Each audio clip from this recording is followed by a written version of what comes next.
जय हिंद साथियों, स्वागत है आप सभी का हमारे YouTube चैनल ज्ञान RBL में। साथियों, आपको पता है कि हम इस समय पेट की क्लासेस लेकर के आ रहे थे। ठीक है, पेट 2023 हमने बताया था कि इसकी सारी क्लासेस आपको फ्री ऑफ कॉस्ट में हमारे इसी चैनल पर मिलने वाली हैं। तो आज साथियों उसी क्रम में आपको बता दें कि आज हम देखेंगे इतिहास में गुप्त काल के बारे में या फिर गुप्त वंश के बारे में। ठीक है, तो चलिए शुरू करते हैं। उसके पहले कुछ मैं बता दूं आपको कि साथियों, अगर आप यूपी पुलिस की तैयारी हमारे साथ करना चाहते हैं, यूपी पुलिस या फिर जेल वार्डन, तो इसके लिए हमारा एक बैच है ड्रीम बैच। ठीक है, जो कि मात्र 399 रुपये में दोस्तों आप सभी को मिल जाएगा हमारे ज्ञान RBL ऐप पर। ठीक है, बहुत ही शानदार तरीके से सारी चीज़ें कवर कराई गई हैं। ठीक है, चलिए उसके बाद अगर आप जूनियर असिस्टेंट 2023 यानी कि आपके 3831 पदों की तैयारी कर रहे हैं तो दोस्तों आप कर सकते हैं मात्र 399 रुपये में। इसमें मैं आपको बता दूं, जिसमें खुद ही साथियों दो लोग क्या हैं, दो टीचर हमारे जूनियर असिस्टेंट सिलेक्टेड हैं।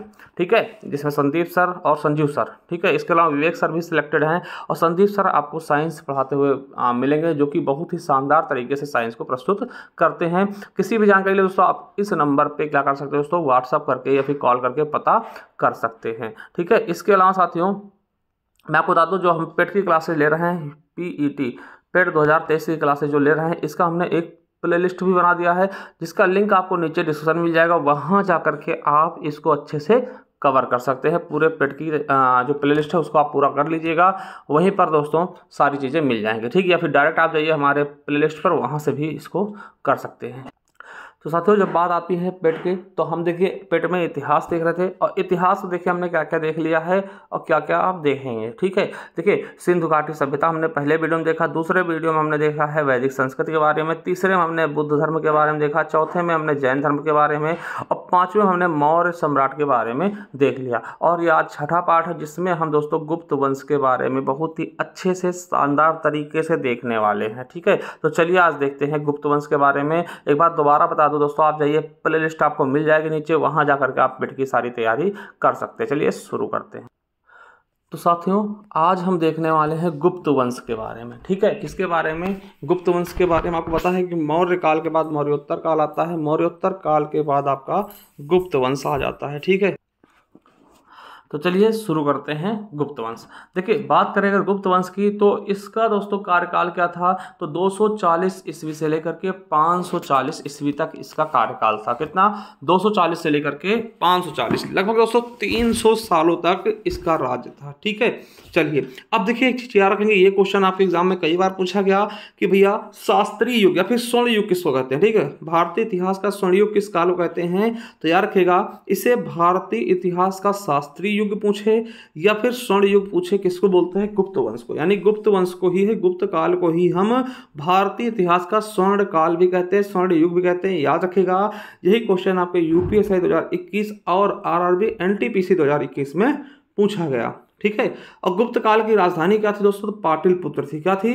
पाटलिपुत्र थी दोस्तों। ये SSC MTS 2017 के एग्जाम में पूछा गया। आपको पता है मौर्य वंश में भी पाटलिपुत्र थी दोस्तों राजधानी, और गुप्त वंश में भी पाटलिपुत्र ही राजधानी थी। ठीक है, तो याद रखेंगे। चलिए आगे देखते हैं। अब देखिए, अब हम गुप्त वंश के संस्थापक देखते हैं। क्या देखते हैं? गुप्त वंश के संस्थापक देखते हैं दोस्तों, श्रीगुप्त। क्या है? श्रीगुप्त के बारे में 240 से लेकर के 280 ईस्वी तक दोस्तों इनका राज था। किनके बारे में? श्रीगुप्त। देखिए गुप्त वंश के ये क्या थे? संस्थापक थे। देखिए इनसे बस यही दो क्वेश्चन बनेंगे कि गुप्त वंश के संस्थापक कौन थे, तो गुप्त वंश के संस्थापक कौन होंगे? श्रीगुप्त। ठीक है, श्रीगुप्त गुप्त वंश के संस्थापक थे। ये SSC CGL 2022 में पूछा भी गया है कि गुप्त वंश के संस्थापक कौन है? श्रीगुप्त। और बस इनसे एक क्वेश्चन और बनता है, इन्होंने आदिराज की उपाधि धारण की। कौन सी उपाधि? आदिराज की उपाधि श्रीगुप्त द्वारा धारण की गई थी। ठीक है, इसके बाद दोस्तों घटोत्कच गुप्त आएंगे। किसके बाद? देखिए श्रीगुप्त के बाद घटोत्कच गुप्त आएंगे, जिनका कार्यकाल दोस्तों देखिए इनका 240 से 280 था, तो इनका जाएगा 280 से 319 ईस्वी तक। ठीक, तो घटोत्कच आएंगे, इनके बारे में कुछ भी इंपॉर्टेंट नहीं है। ठीक है, अब बात करते हैं चंद्रगुप्त प्रथम की। बहुत इंपॉर्टेंट दोस्तों, वेरी वेरी इंपॉर्टेंट। तो चंद्रगुप्त प्रथम की बात करेंगे। इनका दोस्तों कार्यकाल क्या था? 319 ईस्वी से लेकर के 335 ईस्वी तक। बहुत ज्यादा इंपॉर्टेंट। क्यों? क्योंकि इन्हें हम गुप्त वंश का वास्तविक संस्थापक कहते हैं। देखिए संस्थापक कौन होंगे? श्रीगुप्त। अगर पूछ ले वास्तविक संस्थापक तब आप बताएंगे चंद्रगुप्त प्रथम, ठीक है। और इनकी उपाधि क्या थी, तो महाराजा धीराज की उपाधि इन्होंने धारण की थी। और एक चीज याद रखेंगे कि यह 319 ईस्वी में गद्दी पर बैठता है, इसीलिए 319 ईस्वी को गुप्त संवत के रूप में चला है। देखिए गुप्त संवत आप पढ़ते होंगे तो ये 319 ईस्वी को गुप्त संवत के रूप में जानते हैं। क्यों? क्योंकि देखिए आप देखेंगे 319 ईस्वी में ही दोस्तों ये किस पर, गद्दी पर बैठता है। तो यूपीएसआई में पूछा चुका है 2021 में कि गुप्त संवत कब, तो 319 ईस्वी में किसने चलाया, तो चंद्रगुप्त प्रथम ने, ठीक है। चलिए अब दोस्तों एक चीज और याद रखेंगे कि प्रथम गुप्त शासक जिसने चांदी के सिक्के चलाए थे, चांदी के सिक्के चलाने वाला पहला गुप्त शासक था, ठीक है। वैसे क्रम में दोस्तों तीसरा गुप्त शासक हुआ, पहला दोस्तों श्रीगुप्त, फिर घटोत्कच, फिर दोस्तों चंद्रगुप्त प्रथम ना। तो इसने सबसे पहले चांदी के सिक्के चलाने वाला एक गुप्त शासक था। और आपको बता दें यह लिच्छवी राजकुमारी कुमार देवी से विवाह करता है। किससे करता है विवाह, तो लिच्छवी की दोस्तों राजकुमारी थी कुमार देवी, उनसे ये विवाह करता है, ठीक है। चलिए आगे देखते समुद्रगुप्त। दोस्तों ये सबसे इंपॉर्टेंट राजा था समुद्रगुप्त, ठीक है। क्यों? क्योंकि देखिए यार कहेंगे इससे क्वेश्चन क्या है कि इन्हें दोस्तों विसेंट स्मिथ ने इन्हें भारत का नेपोलियन कहा था। बहुत बार क्वेश्चन पूछा गया भारत का नेपोलियन किसको कहते हैं, समुद्रगुप्त को। किसने कहा, विसेंट स्मिथ ने। क्यों कहा, क्योंकि आपको बता दें इसने उत्तर भारत में 9 राजा और दक्षिण भारत के 12 राजाओं को दोस्तों पराजित किया, यानी 9 उत्तर भारत के राजाओं को और 12 दोस्तों दक्षिण भारत के राजाओं को पराजित किया, इसलिए इनको भारत का नेपोलियन कहा था। किसने कहा था, विसेंट स्मिथ। तो दोस्तों एसएससी जीडी 2022 में और यूपीएसआई 2021 में पूछा गया क्वेश्चन है, ठीक है। चलिए आगे देखते हैं, इसे परम क्रमांक कविराज या व्याघ्र परम क्रमांक भी कहते हैं दोस्तों। इसके और भी नाम थे, परम क्रमांक, कविराज और व्याघ्र परम क्रमांक दोस्तों इस नामों से जानते हैं। और देखिए ये क्वेश्चन आपके एनटीपीसी आरआरबी एनटीपीसी में आया था कि कौन सा शासक एक अच्छा वीणा वादक था, तो चंद्रगुप्त दोस्तों समुद्रगुप्त क्या था, एक अच्छा वीणा वादक था दोस्तों। वीणा बहुत अच्छा बजाता था। आपको बता दें इसने 6 प्रकार के सिक्के जारी किए थे। कैसे कैसे, तो आपको बता दें वीणा बजाते हुए, आपसे क्वेश्चन ये भी पूछेगा कि खुद का वीणा बजाते हुए दोस्तों सिक्का किसने जारी किया, तो समुद्रगुप्त ने वीणा वादक सिक्का जारी किया। गरुड़ के, अश्वमेघ यज्ञ के ना, और धनुर्धारी के, परशु के और व्याघ्रहरण, यानी 6 प्रकार के सिक्के इसने जारी किए थे। जिनमें से आपसे पूछा जाएगा वीणा बजाते हुए सिक्का किसने जारी किया, तो आप बताएंगे समुद्रगुप्त ने। दोस्तों इसका दरबारी था हरिसेन। देखिए ये क्वेश्चन आपके पेट में पूछ लिया गया कि हरिसेन किसका दरबारी था, समुद्रगुप्त का। यार रखेंगे हरिसेन इनका दरबारी था, किसका, समुद्रगुप्त का। दरबारी कौन था, हरिसेन, मोस्ट इंपॉर्टेंट है, ठीक है। जिसने दोस्तों प्रयाग प्रशस्ति अभिलेख लिखा। और आपसे ये भी पूछा गया है कि प्रयाग प्रशस्ति अभिलेख किसने लिखा, तो हरिसेन ने लिखा। ये एसएससी जीडी में पूछा गया। और आपको बता दें कि जो समुद्रगुप्त था दोस्तों इसके पास एक संगठित नौसेना भी थी, ठीक है, याद रख लेंगे। अब देखिए यहां से दोस्तों एक चीज याद रखेंगे, एरण अभिलेख। एरण अभिलेख दोस्तों ये इंपॉर्टेंट है, मोस्ट इंपॉर्टेंट है। एरण अभिलेख दोस्तों आपको बता दें कि कहाँ है, तो सागर मध्य प्रदेश में पड़ता है। सागर जिला मध्य प्रदेश में पड़ता है। आपको बता दें इसे भानुगुप्त ने जारी किया था।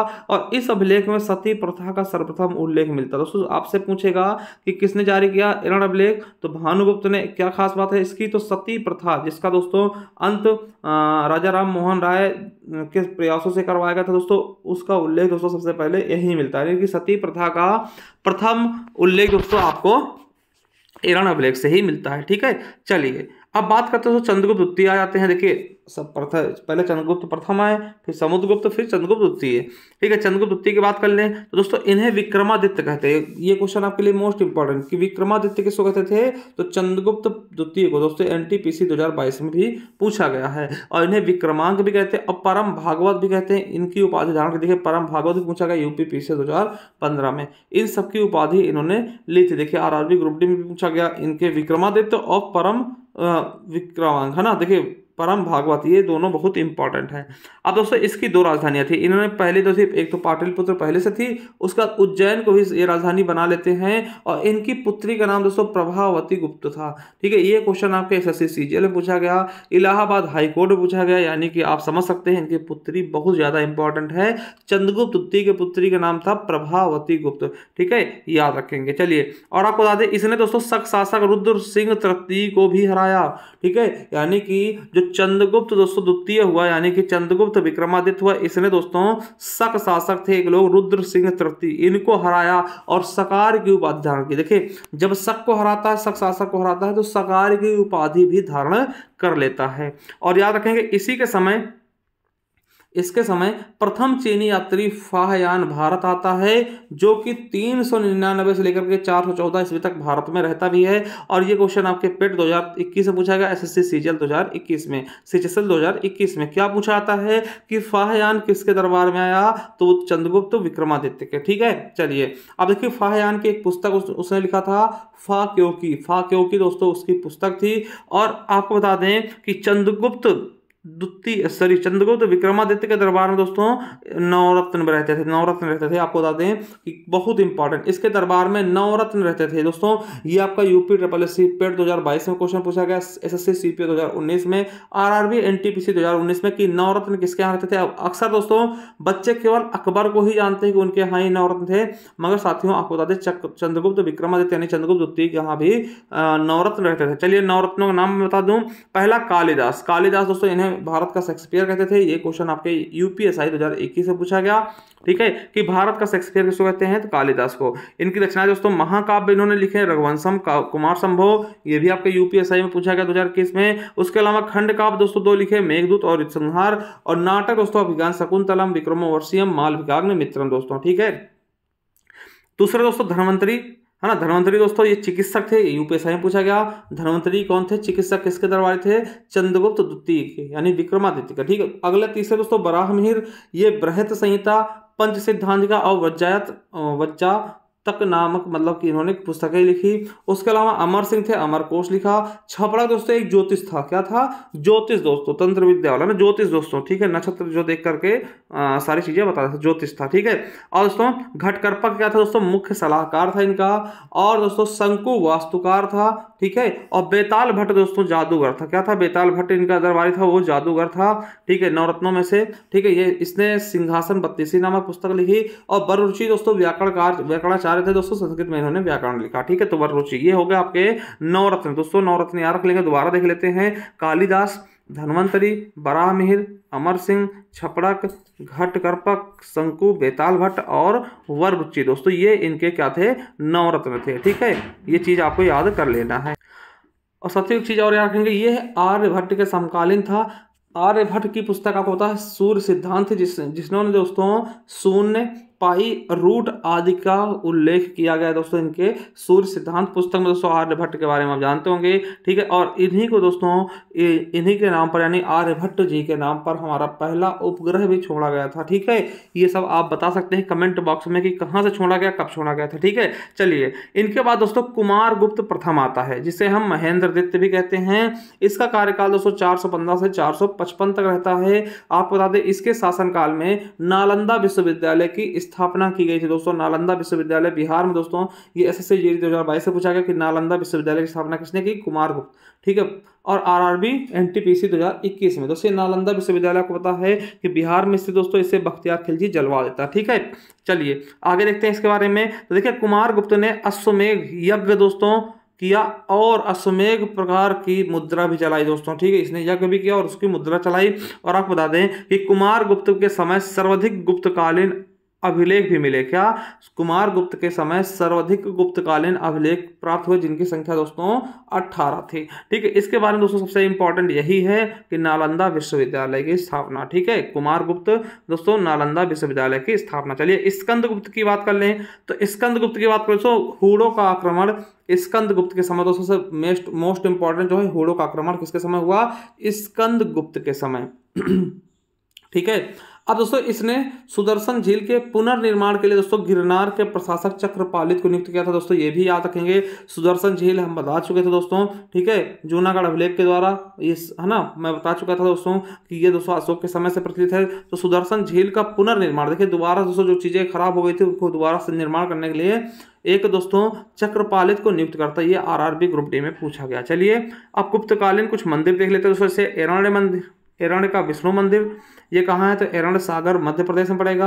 बुमरा का शिव मंदिर दोस्तों, आपसे पूछे कौन सा गुप्तकालीन मंदिर है दोस्तों, यहाँ बता दीजिएगा ना। बुमरा का शिव मंदिर बुमरा सतना मध्य प्रदेश में पड़ेगा। सांची का मंदिर दोस्तों कहाँ, सांची मध्य प्रदेश में पड़ेगा, ग्रुप डी में पूछा गया। इसके अलावा तिगवा का कंकाली देवी मंदिर दोस्तों जबलपुर में पड़ेगा। और भीतर गाँव का कृष्ण मंदिर दोस्तों ये आपको पता है कानपुर में पड़ेगा।